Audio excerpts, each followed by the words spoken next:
Buenas tardes. Ay, a ver si no hay problemas.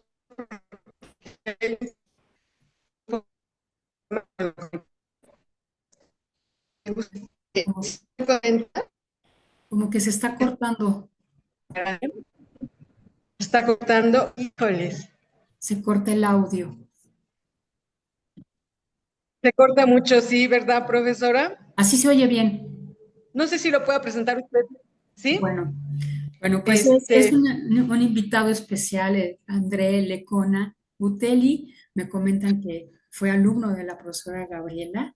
¿Es correcto? Sí, y que está estudiando ya su sí, doctorado. profesora. Ah, ya está estudiando su doctorado. Y pues es un gusto tenerte aquí, André. Y nos va a platicar sobre la teoría de ensamblaje de proteínas para estudiar el origen de la vida.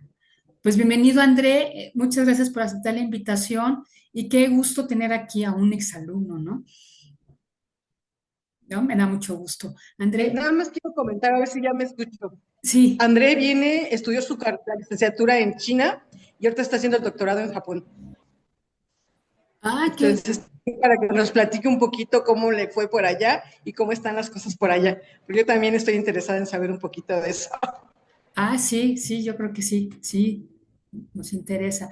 Pues André, te dejo micrófono, pantalla, ya puedes compartir y adelante, bienvenido. Muchas gracias por tan amable invitación, introducción. Me siento muy, pues, halagado y honrado de poder compartir este espacio. Eh, ¿Sí logran ver mi pantalla?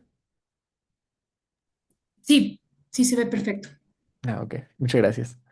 Eh, pues bueno, yo es la primera vez que me uno a un seminario de este estilo, entonces no sé realmente cuál es el estilo de las pláticas que se suelen dar, pero pues bueno, quiero compartirles un poco de lo que hago y cómo lo hago y cómo las matemáticas forman parte de cómo estudio yo la biología. Entonces, a lo mejor va a ser una plática un poco diferente a lo que están todos acostumbrados, pero espero de todos modos les parezca muy interesante y, y saquen algún disfrute o alguna reflexión de todo lo que voy a decir. Entonces, bueno, les platico primero un poco de mí. Eh, yo me gradué de la Prepa 4 en el 2019 y bueno, estoy muy agradecido con la profesora Reina, que además de invitarme también en la prepa me ayudó muchísimo y me ayudó a prepararme para conseguir una beca que me gané para ir a la universidad, para estudiar a la universidad en China, en la Universidad de Hong Kong, donde me licencié como bioinformático, que la bioinformática es el área que utiliza algoritmos y modelos matemáticos para estudiar diferentes ámbitos de la biología. Y ahorita, actualmente, estoy haciendo mi maestría y doctorado en Ciencias de la Tierra y de la Vida en el Instituto de Ciencias de Tokio, donde todavía me faltan varios años. Y lo que les voy a presentar hoy es el estado del arte de cómo estudiamos la evolución y cómo estudiamos el origen de la vida, eh, cómo se empezó a pensar en modelos que ensamblaran la evolución, hasta el proyecto que estoy intentando desarrollar yo, ya con técnicas más modernas, por decirlo de esa forma. Entonces, bueno, primero les voy a platicar sobre cómo estudiamos relaciones evolutivas.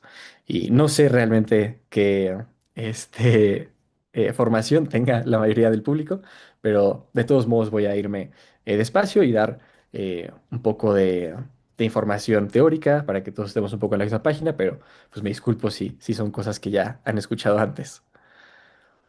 Primero, les voy a dar un poco de información sobre la biología, muy básico, ¿no? Eh, en todos los seres vivos existe el dogma central de la biología, donde eh, todos tenemos un ADN que guarda información sobre cómo funciona la célula y ese ADN se convierte o es transcrito en ARN, ácido ribonucleico, y luego ese ARN es traducido en una proteína. Entonces, eh, cada ácido nucleico del ADN se convierte en un ácido nucleico del ARN y cada tres ácidos nucleicos se convierten en un aminoácido. Y luego se forma esta cadena de aminoácidos, que le decimos proteína. Entonces las proteínas, hay 20 aminoácidos esenciales que todos los seres vivos necesitamos para existir. Y de esos 20 aminoácidos se componen todas las proteínas funcionales que hemos observado hasta el momento.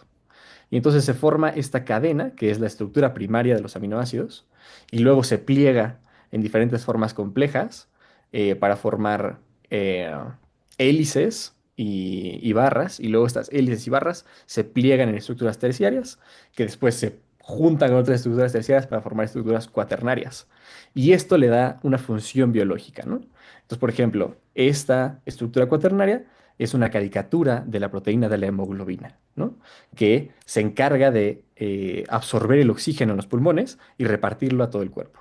Entonces, a pesar de que solo es una cadena de diferentes aminoácidos, su estructura tridimensional le confiere una función biológica. Entonces, bueno, las proteínas son el motor de la vida, es lo que quiero decir, ¿no? Están desde las hormonas, como la insulina, hasta los anticuerpos, que también son proteínas, la hemoglobina, que sirve para transportar oxígeno, enzimas que sirven para el metabolismo, nos sirven para guardar minerales esenciales, para la estructura, para los ojos, por ejemplo, ¿no? Lo que nos permite ver son proteínas que son sensibles a la luz y para los músculos, ¿no? Entonces son el motor de la vida. Ok, ahora entonces hablando un poco sobre la evolución, que muy sencillo para que estemos todos en la misma página, la evolución y la selección natural, ¿no? Entonces, en el ADN, del ADN se confieren las proteínas. Y el ADN es una secuencia, la podemos entender como una secuencia de letras. Y de esta secuencia de letras, cada tres, como les decía, tres ácidos nucleicos se convierten en un aminoácido. Y los aminoácidos también los podemos escribir como letras. Entonces, una mutación en el ADN conlleva una mutación en la proteína que se refleja como un cambio en el fenotipo, o sea, en la biología del animal. Entonces, tienes mutaciones aleatorias, algunas favorecen al individuo, por ejemplo, aquí los ratones, ¿no? Los ratones que son más visibles porque su proteína de colágeno es de color café en vez de ser de color negro, entonces los come el halcón y ahora solo quedan negros, entonces los negros a la hora de pasar sus genes toman control de la población. Y eso se le conoce como selección natural, ¿no? Entonces el proceso de evolución es de mutaciones aleatorias y la selección natural es, conlleva la consecuencia de esa mutación en el ambiente. Entonces, ahora sí, entrando a cómo aplicamos las matemáticas a este concepto, ¿no? Cuando uno quiere entender cómo se relacionan las especies unas con las otras, lo que podemos hacer es calcular qué tan parecido es el ADN de una especie con el ADN de otra especie, ¿no? Entonces, esto lo podemos entender de forma intuitiva si pensamos en el físico de esas especies, ¿no? Entonces, un macaco tiene más parecidos físicos con un ser humano que con un pescado, ¿no? Entonces, es lógico pensar que el ancestro común entre el chimpancé y el ser humano eh, vino antes que el ancestro común entre el chimpancé y el pescado, ¿no? O sea, necesitaron pasar muchos más años de evolución entre esas dos especies. Pero necesitamos una forma de probar eso empíricamente, un modelo que nos permita calcular con exactitud, ok, esta es tanto porcentaje más similar a la otra. Y para eso hacemos algo que se llama alineamiento de secuencias. Entonces tenemos la especie uno que tiene cierto ADN y la especie 2 que tiene cierto ADN y ahí ya podemos ver como ciertos similares, ¿no? Los dos tienen A, T y luego, bueno, algo, pero una G, T y otra A. Entonces,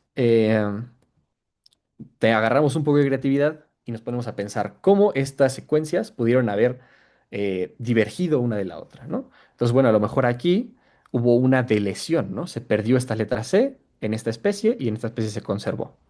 Y aquí a lo mejor se perdió esta letra T en esta especie y en esta se conservó, y etcétera, etcétera, etcétera. Matemáticamente, como podemos hacer eso, es de la siguiente manera. Podemos plantearnos que cada secuencia es un vector, ¿no? Y formar una matriz donde se conecta cada celda, perdón, de la matriz con la siguiente y caminar la matriz tiene cierto costo. Entonces, definimos una función que le dé un valor a cada paso que demos, ¿no? Entonces, por ejemplo, si la letra del primer índice del vector b es la misma que la letra del primer índice del vector w, entonces le damos un valor p, que es positivo. O sea, nos gusta que sea eso, ¿no? Nos gusta en la función matemática que tengan la misma letra. Y eso sería movernos en diagonal. Entonces luego tenemos t otra vez, nos gusta y nos movemos en diagonal. Y luego ya no coincide, ¿no? Tenemos la c y la g, que ya no coinciden. Entonces ahí tiene que haber alguna inserción. Y a eso le asignamos un valor negativo, ¿no? Porque eh, entonces si tenemos que estar agregando cosas como deleciones o mutaciones, entonces no se parecen tanto y por lo tanto el, el cálculo de qué tan similares son estas especies, eh, pues su valor tiene que ser menor, ¿no? Su porcentaje tiene que ser menor. Entonces nos vamos a la derecha hasta buscar, hasta encontrar una letra que sí coincida y en nuestra función le damos un valor menor a cero. Y así sucesivamente, hasta que encontremos, podemos trazar todos los caminos y calcular como, como si fuera un grafo, ¿no? Y que intento caminar esta gráfica dirigida, puedo escribir un algoritmo para calcular cuál es el camino que maximiza el valor de esta función, tomando en cuenta el peso que tiene cada dirección en la que puedo caminar en la matriz.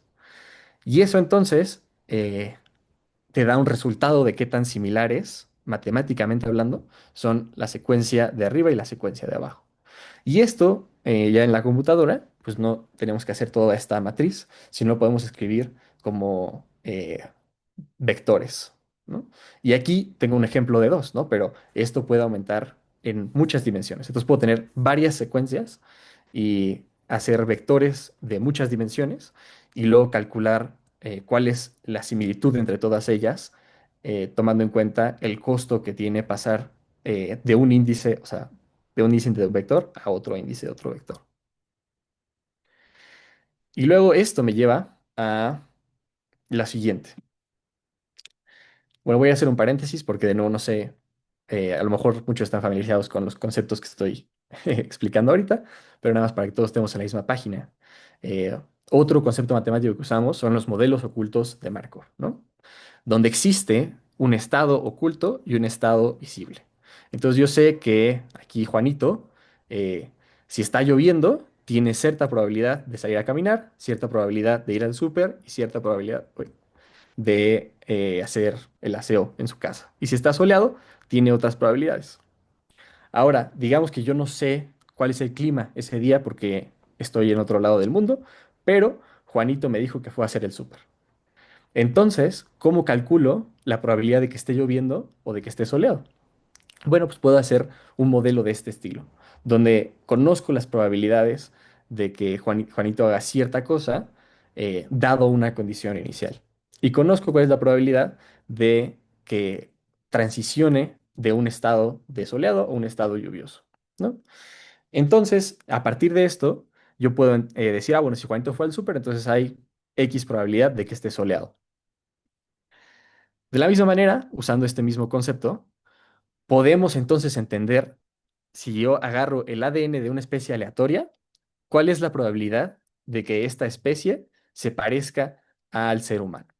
Entonces yo agarro el ADN de muchos seres humanos y hago un alineamiento como este, y entonces puedo decir, ok, si empiezo en la letra A, hay una probabilidad muy alta de que la siguiente sea T, una probabilidad no tan alta de que la siguiente sea C, ¿no? Porque a veces sí, a veces no, muy alta de que sea G, etcétera, etcétera, etcétera.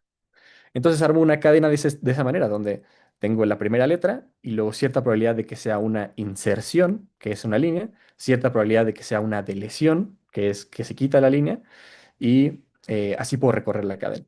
Entonces yo agarro una nueva secuencia, empiezo en el principio y dice, ah, bueno, lo primero que observo es una deleción, entonces ahí tengo probabilidad de tanto, multiplicada por la probabilidad de observar esto, multiplicada por la probabilidad de observar otra inserción, multiplicada por la probabilidad de observar una deleción, por poner un ejemplo, ¿no?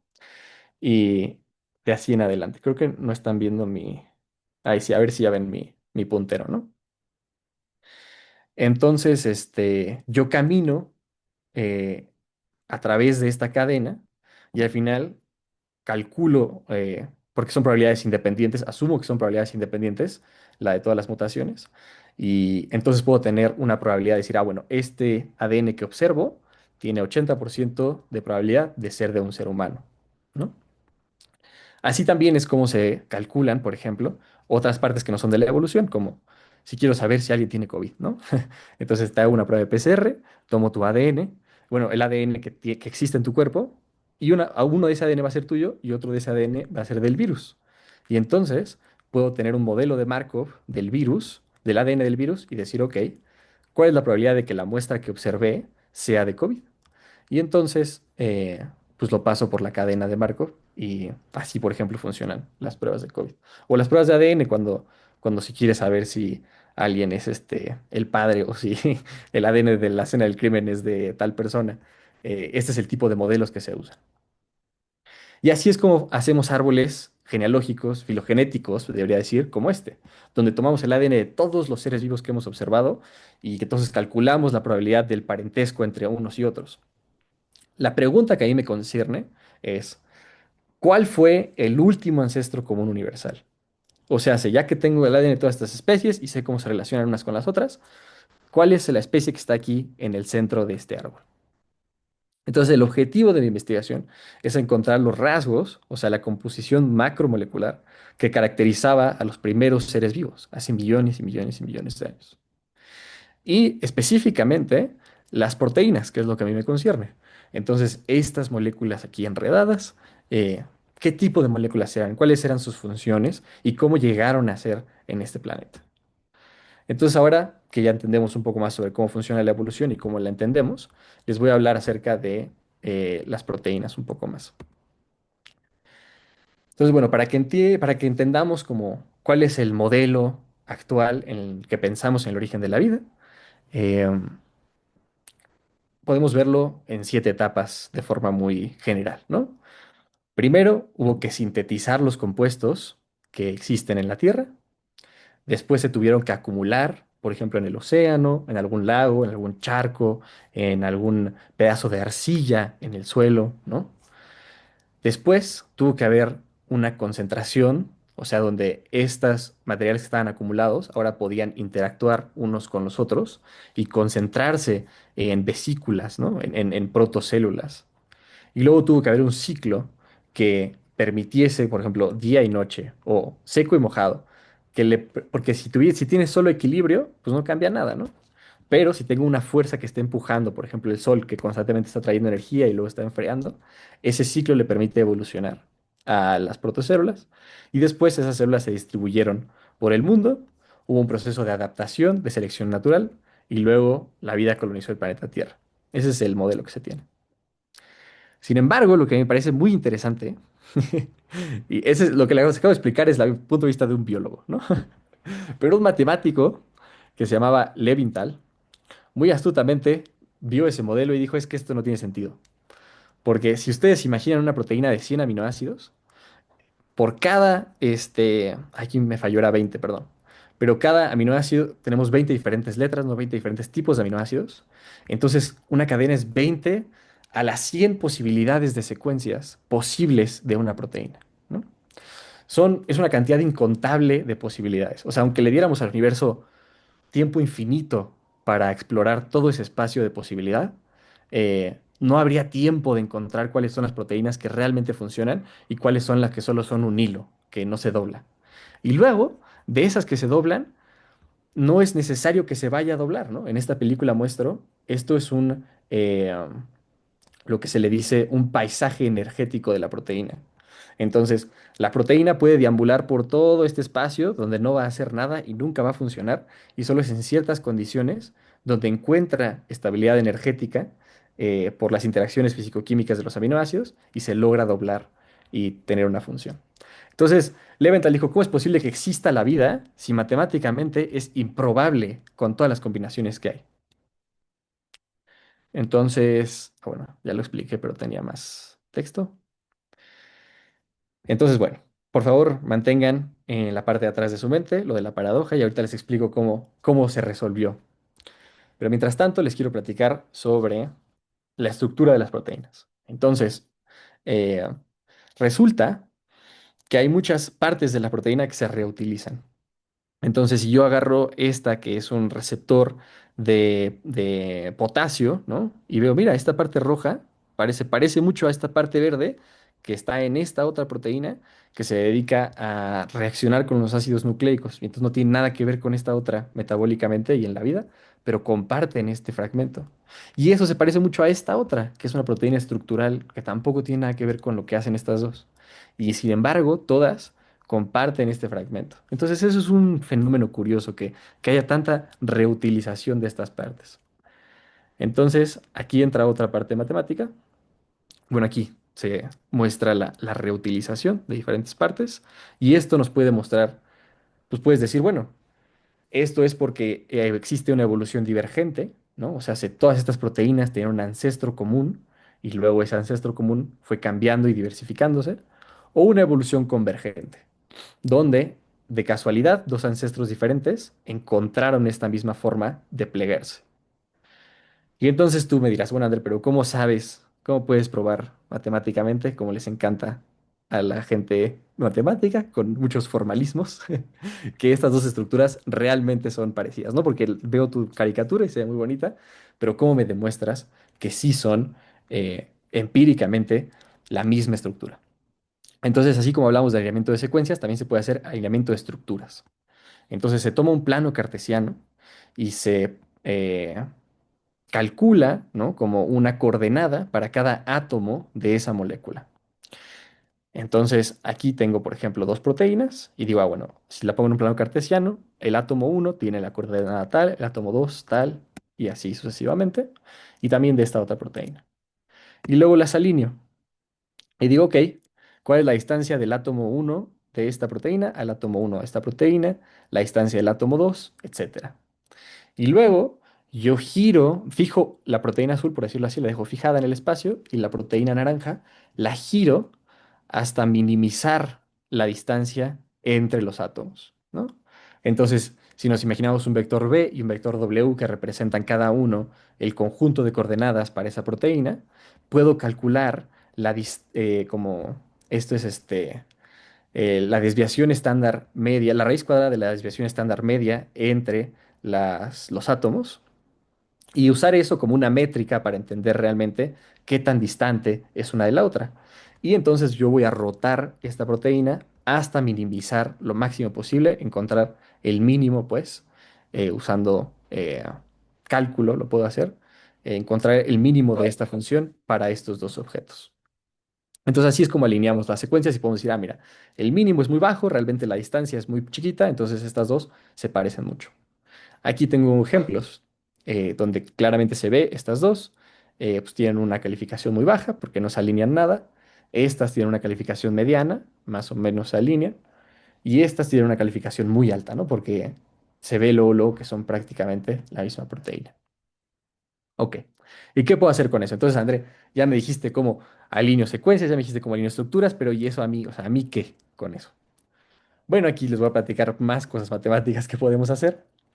Podemos entonces tomar las proteínas de interés eh, de una base de datos de proteínas, alinearlas, calcular qué tan similares son y hacer un grafo donde si dos proteínas son más parecidas que el 80%, por decirlo así, son muy parecidas, las conecto. Y entonces, bueno, aquí si una proteína, si la similitud es mayor a un número X, entonces yo conecto estos nodos, ¿no? Ya sea similares en su estructura o similares en su secuencia. Y entonces puedo obtener figuras como esta. Y aquí entonces lo fascinante es que ahora no solo puedo ver cómo se relacionan unos organismos con otros, como lo veía en el árbol filogenético, pero ahora también puedo calcular cuáles de estos organismos son más antiguos, más históricos que otros. Porque entonces puedo calcular métricas de centralidad en el grafo, ¿no? Puedo decir, ok, tengo estos dos grafos de todos estos colores, que son diferentes tipos de proteínas, ¿no? ¿Cuál es el más antiguo, ¿no? ¿Cuál es el que tiene más conexiones? ¿Cuál es el que tiene más similitudes? Entonces hay diferentes métodos matemáticos que puedo usar para hacer eso, como, bueno, aquí ya me les platico rápido. para explicarles qué son estos colores. El, Cada color representa una topología de la proteína, ya que sean solo alfa hélices, que sean betas, que sean alfas y betas o alfas y betas combinadas. Entonces puedo calcular aquí lo que les decía, la centralidad y otras métricas de los grafos, ¿no? Como, ok, ¿cuál es el organismo que conecta a más diferentes tipos de conjuntos, ¿no? El que participa en más enlaces. ¿Cuál es el organismo más central?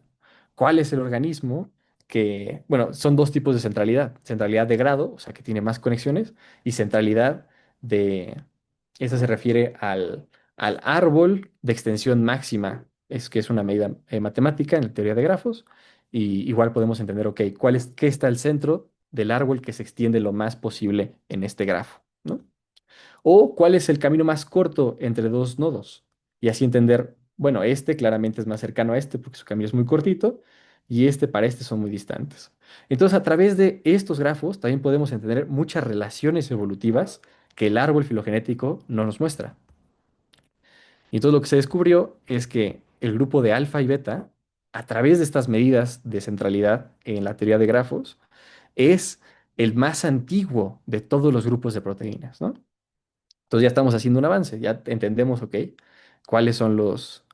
eh, quería saber, perdón, estoy leyendo el chat.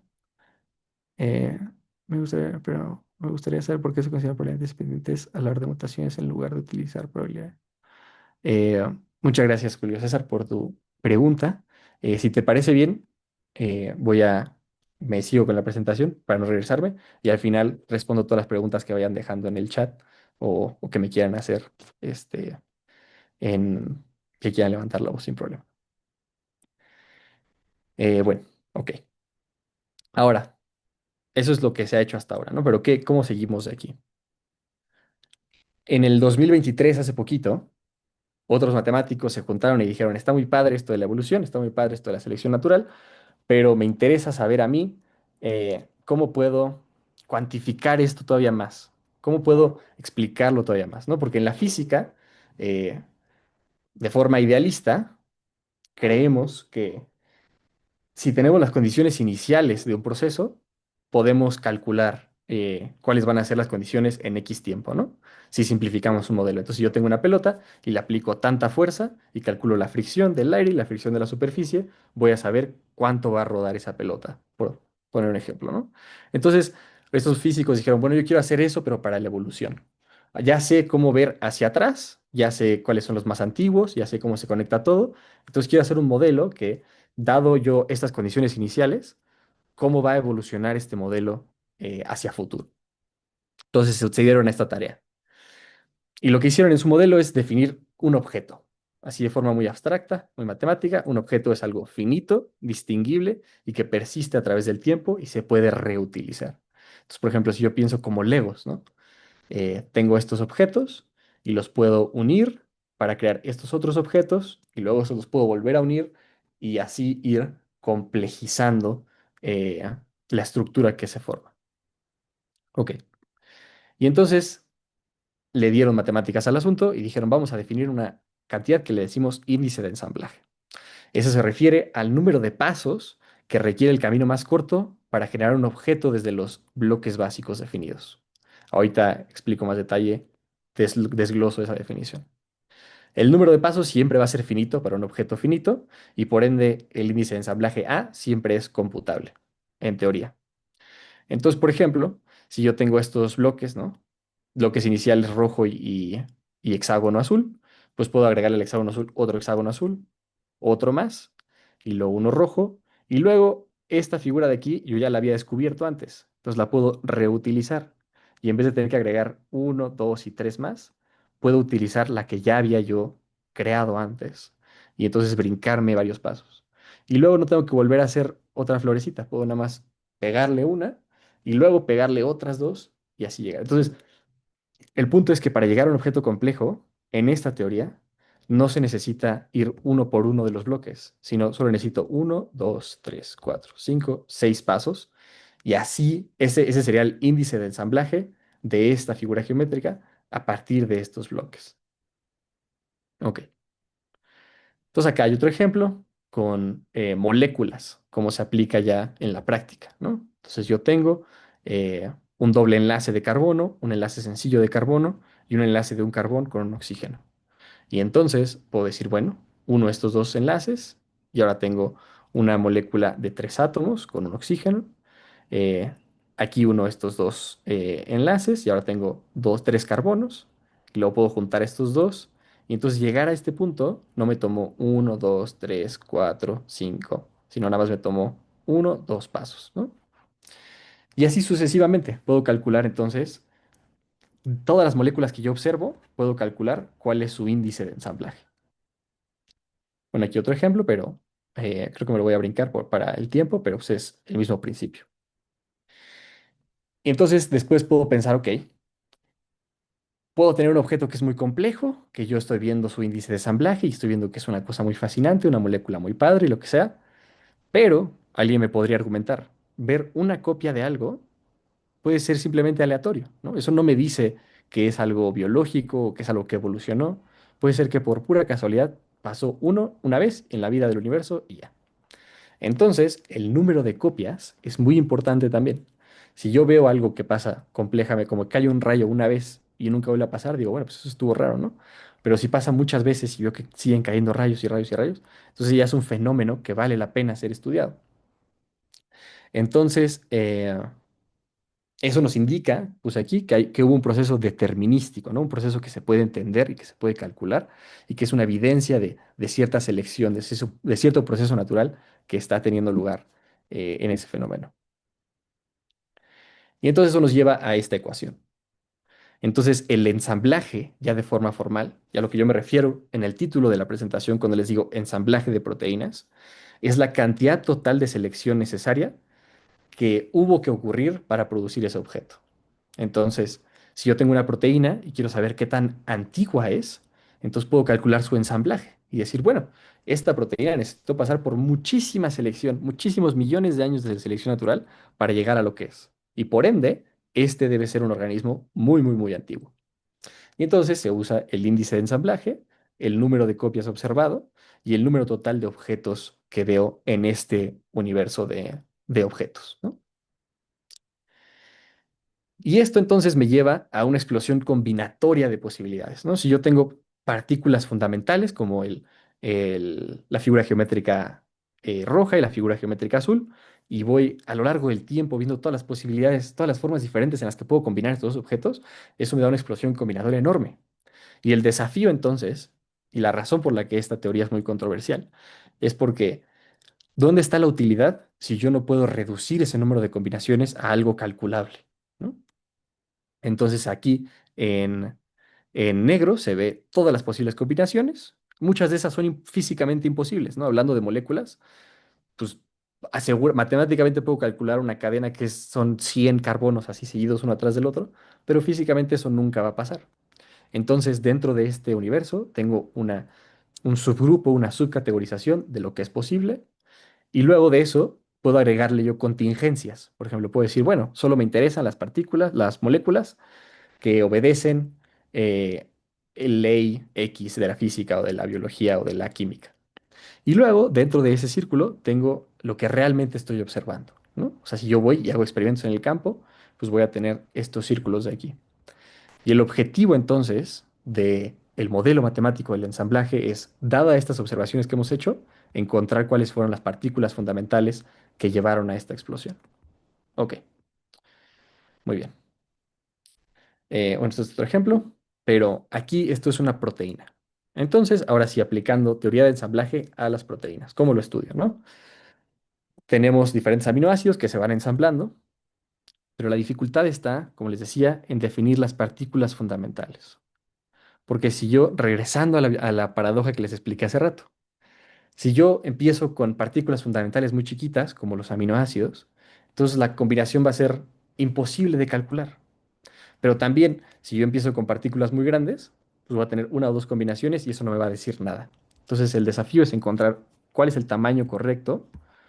Empiezo yo aquí, empiezo yo aquí, empiezo yo aquí, que me lleva a lo que quiero saber. Ok. Entonces, ahora sí, sobre mi investigación. Lo que yo teorizo es que hubo ciertos fragmentos proteicos, o sea, proteínas, que colaboraban con el entorno de hace millones de años para formar ciertos compuestos bioquímicos. Entonces, no empezaron como unidades singulares de aminoácidos, sino como ciertas cadenas de cierto tamaño que colaboraban y su sinergia favoreció que fueran conservadas en el ambiente y que fueran combinándose y juntándose unas con las otras para crear estructuras más complejas. Entonces, por ejemplo, si tenemos un pedazo de arcilla, la arcilla absorbió esas moléculas y se fue complejizando. Entonces, mi objetivo es descubrir, pues, cuáles fueron estos fragmentos primordiales. Y pues ya les di una pista, ¿no? Pero yo creo que fue esta estructura de aquí, que yo he observado a lo largo de alinear estructuras que se reutiliza en muchas partes del universo biológico, del universo de las proteínas. Y es una beta, una alfa y una beta. Beta, alfa, beta. Ok.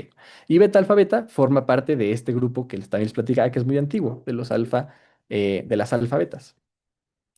Ahora sí, regresando a la parte matemática. Entonces, el desafío con el que me encontraba yo era el siguiente. Tenía que crear un modelo para aplicar esta idea del ensamblaje matemático a las proteínas, que son objetos muy complejos, ¿no? Entonces, una cosa es nada más agregar un hexágono a otro hexágono y está muy bonito. Pero el desafío es definir una operación de adición de fragmentos en tercera dimensión. Entonces, si yo tengo como una parte inicial y una parte final, y las plego, pues dices, muy fácil, ok, entonces termino con estas coordenadas donde puedo agregar más cosas. La dificultad está en que las proteínas cambian y se mueven, como vieron en la película. No son objetos que están estables. Tienen todas estas fuerzas físicas y químicas que guían su movimiento. Entonces, habría que calcular esta ecuación que explica todas las interacciones físico-químicas para cada átomo en cada combinación de cada adición, de cada operación de adición que se va a hacer en el objeto. Además de que tienes toda una esfera de ángulos posibles a los que les puedes agregar. Y como lo puedes poner aquí, lo puedes rotar de otra manera, etcétera, etcétera, etcétera. Entonces tendrías que calcular también cuáles son las superficies de adición permitidas para este objeto. Eh, y además, no tienes nada más un objeto, ¿no? Los beta alfabetas pueden venir en muchos diferentes colores, tamaños y sabores. Entonces, tienes que calcular todas estas combinaciones y te da una explosión incontable, ¿no? Si se imaginan una proteína promedio, tiene 400 aminoácidos y cada fragmento de 20, esos son mínimo 6 adiciones en la teoría del ensamblaje, con unos 22.000 objetos iniciales que he encontrado yo y luego 4pi estéreos radianes en el peor caso de ángulos posibles en los que se puede agregar. Entonces, esto es imposible de calcular, es incontable. Y ahora sí, bueno, no sé si me queda mucho tiempo para, pero voy a ir un poco más rápido para contarles cuál fue la solución que yo encontré. Y eso fue usar, como hoy en día todos usamos, la inteligencia artificial. Entonces voy a platicar un poquito. eh, para los que, bueno, supongo que ya todos están familiarizados, pero si usan ChatGPT o cualquier otro modelo de lenguaje, esos se llaman modelos de lenguaje a gran escala. Entonces, lo que ellos hacen es, como entrenas un modelo así, es que agarras tú una oración y enmascaras algunas de las palabras de esa oración, por decirlo así, ¿no? Tú tienes esta oración, la fotosíntesis es el proceso mediante el cual las plantas convierten la luz en energía. Y enmascaro ciertas palabras. Y luego le pregunto al modelo, oye, ¿tú qué crees que va aquí? Y entonces el modelo, basado en todo el conocimiento que ha leído del Internet, intenta predecir cómo llenar esos hoyos. Y dice, bueno, yo creo que va proceso, convierten y energía. Y en realidad lo que está pasando es que, por ejemplo, esta otra oración, le digo, la evolución de las especies fue propuesta por. Entonces el modelo piensa y calcula las probabilidades de, dada una oración así, cuál es la palabra que sigue más probablemente. Y te dice, bueno, yo creo que fue Darwin es la palabra más probable, entonces esa es la que voy a decir ahora.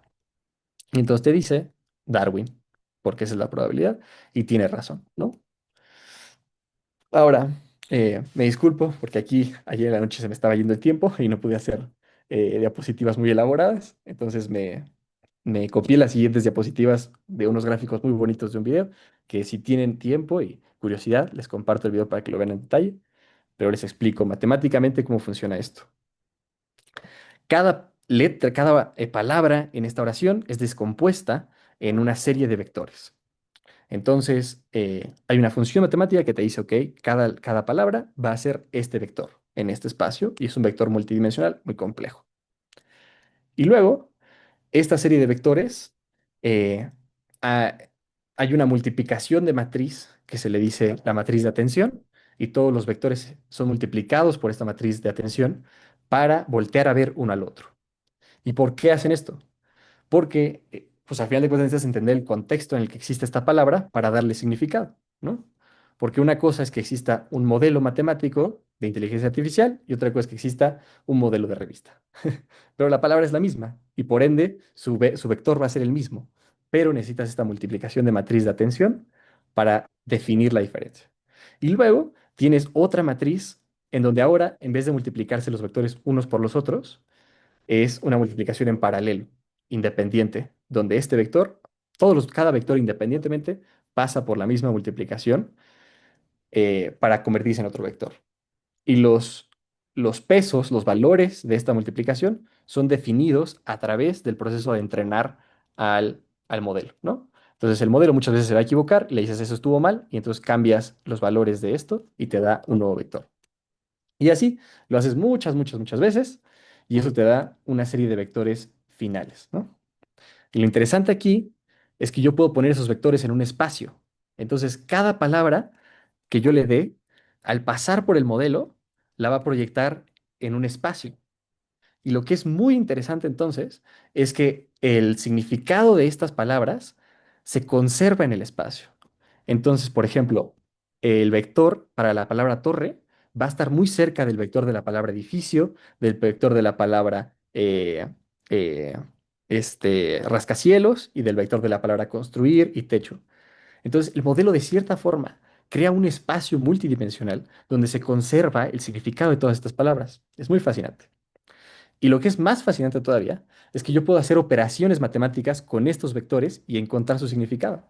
Entonces, por ejemplo, muy curiosamente, la distancia entre el vector de Alemania y el vector de Italia es la misma distancia, o aproximadamente la misma distancia, entre el vector de Hitler y de Mussolini, ¿no? Que, pues intuitivamente, como seres humanos, podemos entender, como, pues sí, sí, sí, como silogismo, ¿no? Hitler es a Mussolini como Alemania es a Italia. Pero eso lo captura el lenguaje de forma matemática. O de igual manera, la distancia entre Alemania y Japón es más o menos la misma entre la palabra sushi y la palabra Bratwurst, que es una comida alemana, ¿no? Entonces puedo hacer operaciones matemáticas con estos vectores y conservar el peso de su significado. Ok. Entonces, bueno, todo este contexto es para decirles que puedo hacer lo mismo con las proteínas, y ese es mi trabajo, crear un modelo de lenguaje de proteínas. Entonces, en vez de tener un alfabeto de palabras, como el alfabeto del español, tengo un alfabeto de palabras, de letras que representan los aminoácidos. Y en vez de tener palabras, me representan estructuras de proteínas. Y en vez de representar una oración, representan la función de esa proteína. Y en vez de representar un párrafo, representan la estructura completa de esta proteína.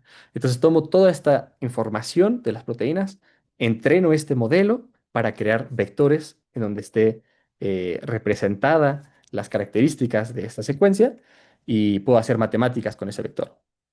Entonces, por ejemplo, tengo esta representación del universo de todas las proteínas, ¿no? Esta aquí ocurrió claramente una reducción de dimensionalidad, porque si no tendría miles y miles de dimensiones. Pero bueno, aquí proyectado todo en dos dimensiones se ve de esta manera. Entonces, bueno, puedo decir, ok, yo empiezo con un fragmento, regresando al ensamblaje de proteínas, ¿no? Yo empiezo con un fragmento y le digo al modelo, ¿dónde está este fragmento en el espacio? Y me dice, ah, bueno, está aquí. Va. Y entonces le sumo el vector de otro fragmento. Entonces, esta operación súper compleja de adición, que no sabía cómo lo iba a calcular, porque es imposible de calcularla, el número de combinaciones, se redujo nada más a una suma de dos vectores que están calculados ya en el espacio de las proteínas. Entonces me dice, bueno, ahora este fragmento más este fragmento me pone acá. Y yo puedo hacer eso recursivamente hasta que termine en un vector que ya observé. Eh, en el idioma más y, ok. Este, y después, pues ya, si una vez que encuentre el vector que ya observé, puedo entonces calcular cuántas sumas, cuántas adiciones fueron necesarias para llegar a este vector observado. Y puedo rastrear también el orden en el que ensamblé estos bloques, ¿no? Entonces primero le agregué este y este y este y este y este y llegué acá. Que bueno, el orden en una suma vectorial pues realmente no tiene mucho significado, pero sin embargo lo puedo rastrear de todos modos y darle una interpretación como biólogo, ¿no? Aunque no tenga una interpretación matemática, puedo decir, bueno, veo todos estos bloques y entiendo que probablemente este fue primero, este fue después, ya con la intuición del entendimiento de la proteína, ¿no? Pero eso me da una respuesta al menos aproximada de cómo calcular el índice de ensamblaje y por ende el ensamblaje de una proteína en general. Entonces, bueno, con esto concluyo mi plática y nada más para darles un resumen. Entonces, en el estudio del origen de la vida, utilizamos muchas herramientas matemáticas para modelar procesos evolutivos. Eh, La primera de ellas es la programación dinámica y los modelos ocultos de Markov, ¿no? Que usamos para alinear secuencias y crear árboles filogenéticos. Sin embargo, también queremos saber no solo cómo se relacionan unos con los otros, pero cuáles son más antiguos. Entonces podemos usar alineamiento de estructuras y teoría de grafos para entender esa parte. Y luego después, con la teoría del ensamblaje, quisimos darle una forma moderna a esta forma, a este entendimiento de la evolución, usando matemática de combinatoria. Pero esto te da una explosión combinatoria que es muy difícil de aplicar a las proteínas, y en lo que estamos trabajando ahora es entonces en usar modelos de lenguaje como una solución para estudiar la teoría del ensamblaje de las proteínas y por ende descubrir cosas sobre el origen de la vida. Y bueno, con eso doy por finalizada mi plática. Muchas gracias. Ay, es una explosión esto de cosas. Muy bien, muchas gracias. Qué interesante. Y no sé si recuerdes tú que luego los alumnos preguntan, ¿y eso para qué sirve, no? Cuando nos enseñan matemáticas. ¿Y eso para qué sirve? Y miren nada más, o sea, es impresionante. Voy a dar aquí este pie a preguntas. Sí, Eh, si quiere, profesora Clara, respondo las preguntas que me dejaron en adelante, el chat sí, sí, sí, primero, adelante, André. Sí, nada más para darle atención a ese asunto. sí. Entonces, ay, ahí está. A ver, la primera pregunta que me hacían era sobre, si no mal recuerdo, me pregunta Julio César. Me parece interesante la presentación. Me gustaría saber por qué se consideran probabilidades independientes al hablar de mutaciones, en lugar de usar probabilidades condicionales, debido a que se requiere de una condición determinada para iniciar la mutación y cómo afecta esta consideración el cálculo de probabilidad. Gracias. Eh, sí, pues es muy cierto. Es una observación muy importante. La razón por la que se consideran independientes es primero, pues para simplificar el cálculo, ¿no? Del modelo de oculto de Markov, porque pues es muy complejo. O sea, aquí les pongo pues, una secuencia muy sencilla, pero en realidad el genoma humano tiene 4 billones casi de ácidos nucleicos. Entonces eso te da realmente un modelo muy, muy, muy, muy complejo. Entonces, para simplificar el cálculo, pues se asume muy... Yo entiendo que a lo mejor para los formalismos matemáticos eso es un poco espeluznante, pero pues como biólogo uno dice pues, que sean independientes para mi paz mental. Pero también el fundamento biológico detrás de eso, supongo, sería pensar que aunque existe una condición biológica, química, que desemboca en una mutación, ¿no?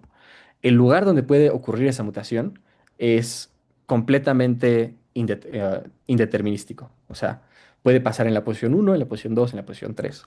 Entonces, el hecho de observar una mutación en la posición 2 no nos dice nada acerca de si va a haber una mutación en la posición 5 o en la 4 o en la 3. O sea, el hecho de observar una mutación en una parte de la secuencia no nos indica que en el futuro va a haber una mutación en otra parte de la secuencia, o que hubo, o que van a ocurrir al mismo tiempo, ¿no? Entonces, a pesar de que sí existe una condición inicial que se requiere para que exista una mutación, el proceso de mutar en un lugar no afecta la mutación en otro, entonces se asume que cada paso a la hora de caminar la secuencia es independiente del otro. Y después me pregunta Gabriela Gutiérrez García. Sí, no depende del idioma, más bien el significado de la palabra. Muy interesante. Muchas gracias, Gabriela. Sí, en efecto, es una gran observación. El idioma, claro que afecta el significado de la palabra. Eh, Aquí pues, se los planteo de forma muy reducida, ¿no? Porque evidentemente los vectores no son vectores en 3 dimensiones, son vectores que tienen muchas, muchas, muchas, muchas dimensiones y pues no las podemos dimensionar ahora sí que en un gráfico, ¿no? Pero eh, lo que entendemos entonces es que cada dirección en ese espacio codifica algo de significado, ¿no? Entonces, por ejemplo, eh, por poner otro ejemplo absurdo, que no sé si sea verídico o no, pero nada más para ejemplificar, si tengo la palabra hombre y la palabra mujer, y acá la palabra rey y la palabra reina, veré que la distancia entre rey y reina es la misma que entre la palabra hombre y mujer. Entonces, sé que en esta dirección, hacia acá, digamos hacia la derecha, ese vector, esa dirección, codifica la información de como género que le hemos asignado al lenguaje, ¿no? Entonces, también los diferentes idiomas también tienen cada uno sus diferentes vectores, ¿no? Entonces, la diferencia entre la palabra Alemania y la palabra Germany va a ser la misma que la palabra Italia y la palabra Italy, ¿no? O sea, todas estas equivalencias y logísticas son conservadas en el vector. O al menos, si entrenas bien, ese es el objetivo, ¿no? De entrenar estos modelos. Ok. Y luego me preguntan también. Ok, creo que esas son todas las preguntas que tengo en el chat. Sí. Sí, sí, en el chat nada más te agradecen, a todo el mundo se le hace muy interesante. No sé si hay alguien más que quiera hacer alguna pregunta, sí, platicadita. A ver, profesor Moisés, ¿qué tal, profesor Moisés? Buenas tardes. Hola, buenas tardes, muchas gracias. Buenas tardes a todos. Yo tengo la duda de si, por ejemplo, con este proceso de estudiar las secuencias de las proteínas, ¿no hay algún problema con el teorema que propuso Emil Borel sobre los monos infinitos para que se pueda hacer alguna trazabilidad de cómo se puede ir formando las moléculas para organizar ya cosas que se consideren como, digamos, objetos o seres vivos? Mm, Ay, disculpe, profesor Moisés, ¿me puede repetir su pregunta? Creo que no logré entender eh, a qué Sí, se de la refiere. primera parte que nos expuso, entendí cuando empezó a hablarnos sobre lo de las explosiones combinatorias, Ujú, nos comentaba de que tal vez dependiendo de las interacciones que hubiera entre materia o los elementos residuales que mm, hubiera alrededor de esto, cómo poder hacer una secuencia que nos regresara al origen de donde provenían todas estas mm, interacciones y estas posibles formaciones de cadenas de proteínas.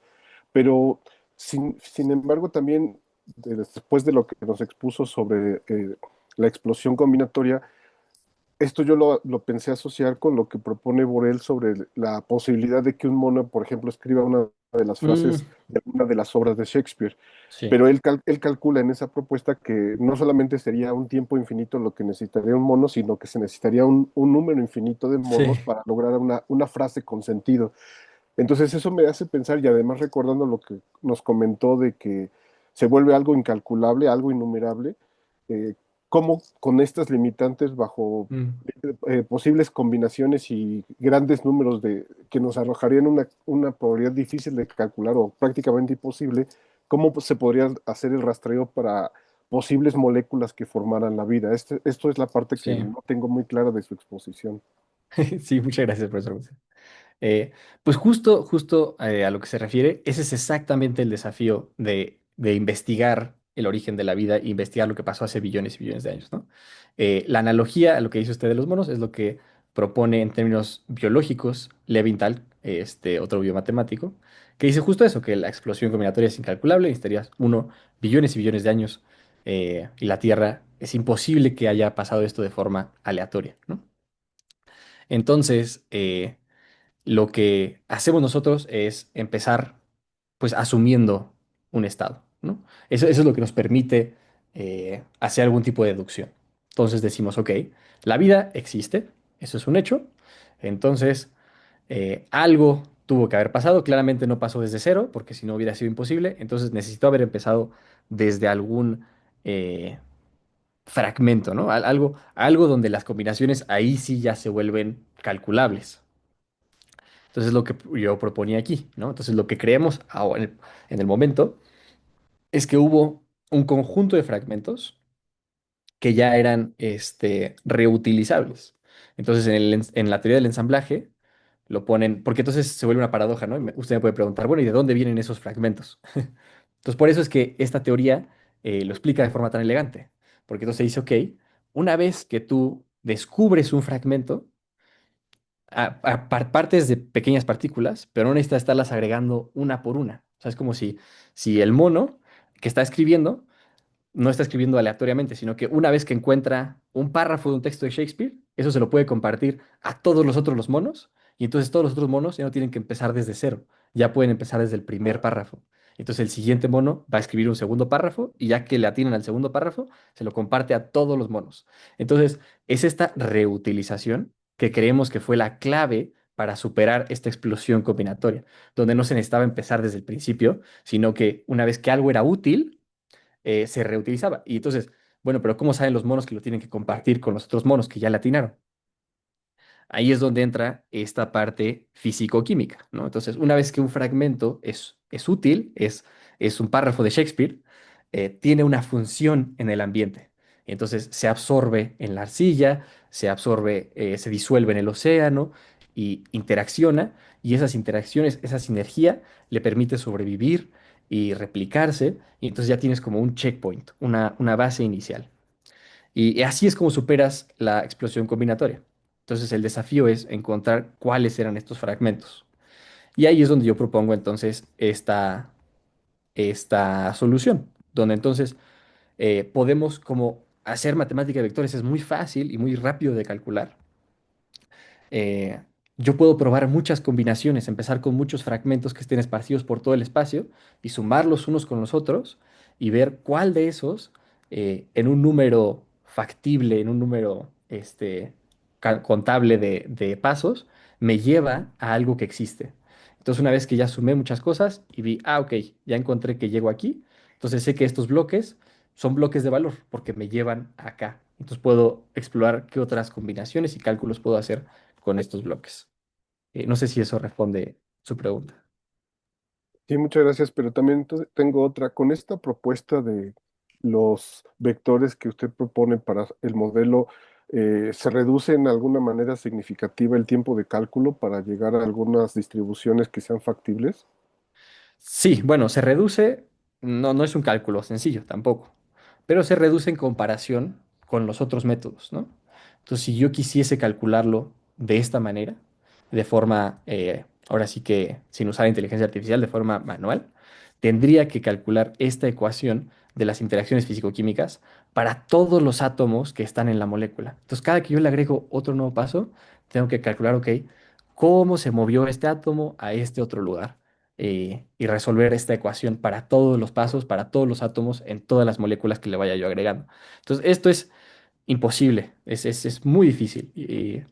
Y esta solución, creo yo, lo trae, aunque sigue siendo muy difícil, pues son vectores de muchas dimensiones y son miles y miles de multiplicaciones y miles de sumas, eh, ya lo vuelve al menos computable en un tiempo, pues no, digo, no va a ser como le pongo play y ya queda, ¿no? O sea, a lo mejor lo dejo corriendo un mes, 2 meses, pero al menos ya lo vuelve alcanzable eh, esa solución.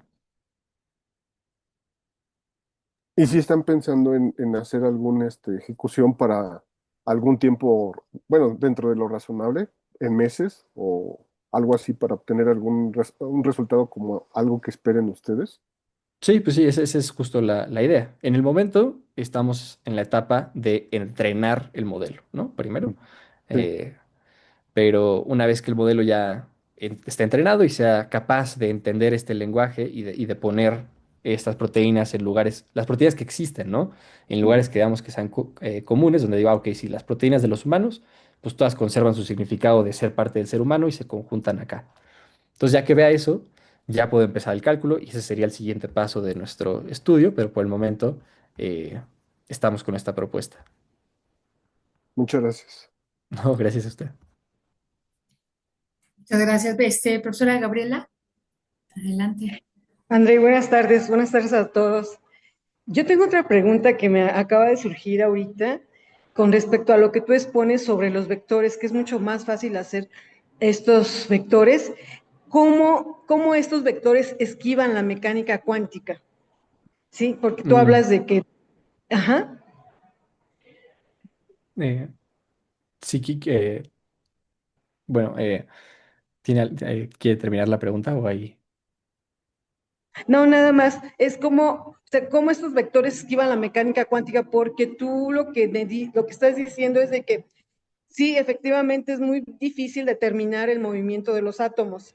Sí, Sí, entonces, ¿cómo le hacen estos vectores para esquivar esa parte que tiene que ver con la mecánica cuántica? sí. Sí, esa es una gran pregunta, profesora. Muchas gracias. Eh, y la realidad es que no sabemos. Ese es el problema de abstraer la información con los modelos de inteligencia artificial, ¿no? Especialmente las redes neuronales, donde todas las matemáticas que están sucediendo realmente se vuelven ininterpretables para un ser humano, ¿no? Entonces no, pues es como una caja negra, le dicen a veces, ¿no? Donde, bueno, entendemos que están multiplicando números y unos números juegan otros números, pero cómo el lenguaje, cómo el modelo aprende cosas sobre la información que se le está dando, es algo que seguimos estudiando, algo que seguimos sin entender al 100%. Entonces, eh, la realidad de si las propiedades cuánticas de estos átomos están o no están codificados en el modelo, pues es supongo que una limitación de este método, donde no le podría decir con certeza si el modelo entiende las interacciones cuánticas. Um, pero tenemos la esperanza, porque digo, este es un trabajo que estamos desarrollando, ¿no? Que sea capaz de conservar, a lo mejor no a nivel cuántico, pero al menos sí a nivel estructural, donde operan estas proteínas, ¿no? Porque no necesariamente nos interesamos por los átomos individuales, como tener eh, ese lujo de detalle de saber exactamente qué es lo que pasa con cada átomo, pero sí de saber al menos aproximadamente este se parece con este otro y este tiene esta propiedad que se parece a la propiedad de este otro. Entonces, pues sí, esa es la solución de abstraer, ¿no? Pero esa es la limitación de abstraer, es que pierdes esos detalles que a lo mejor ganarías si haces todo, pues un cálculo determinístico, ¿no? Físico-químico. Sí, eso espero Gracias, es respuesta. todo. Sí, Hay gracias. un comentario en el chat del profesor Rogelio. A ver, Lo leo si quiere, profesora sí. Clara. El origen de la vida se explica mediante la abiogénesis, que es un proceso gradual de evolución química donde las moléculas inorgánicas se organizaron en orgánicas. Luego en replicadores como el ARN que fueron encerrados en membranas formando protocélulas. Eh, sí, justamente lo que menciona Rogelio es lo que intentaba yo eh, explicar de forma muy rápida en uy, en esta diapositiva. Aquí un segundo. Em, aquí. Ese es el modelo tradicional con el que entendemos el origen de la vida, donde justo hubo una complejización de las moléculas gradual a lo largo de millones de años. Eh, am, Sin embargo, justo la paradoja con la que es la que decía, con la que nos encontramos al seguir este modelo, es que si solo fuese gradual, y bueno, fue gradual y fue justo, o sea, este modelo se mantiene, ¿no? Pero el detalle de cómo ocurrió ese proceso gradual y en qué orden y con qué detalle y qué pasos fueron primero y qué pasos fueron después y qué moléculas se descubrieron primero y qué moléculas se descubrieron después, esos detalles siguen siendo una incógnita. Y si todo fuese nada más aleatorio, justo nos topamos con la paradoja que dice Leventhal, ¿no? Como que eso sería imposible que fuese aleatorio. Tuvo que haber algún proceso de selección de estas moléculas que, que modela la teoría de ensamblaje, donde algunas se pudieron reutilizar, incluso antes, y reutilizar y replicar, incluso antes de que hubiera ADN, incluso antes de que hubiera ARN, incluso antes de que hubiera encapsulación dentro de membranas, ¿no? Estamos hablando de que en el proceso de síntesis ya estaba ocurriendo algún tipo de selección natural.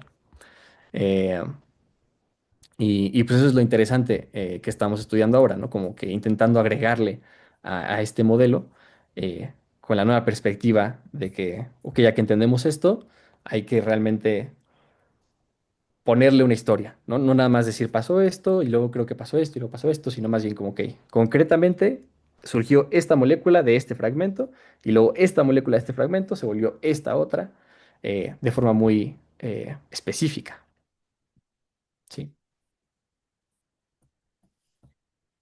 Pues no, qué maravilla poder llegar a hacer esos estudios utilizando pues, las matemáticas que hemos usado en el pizarrón tantas veces, ¿no? Y saber que se utiliza para esto está maravilloso. En verdad te felicito, qué trabajo tan interesante y dice el profesor Moisés, tan inmenso, se nota inmenso.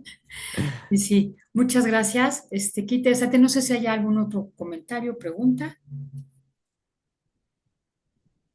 Bueno, la plática la voy a subir porque a mí sí me gustaría volver a verla. Porque de repente ya me perdí un poquito.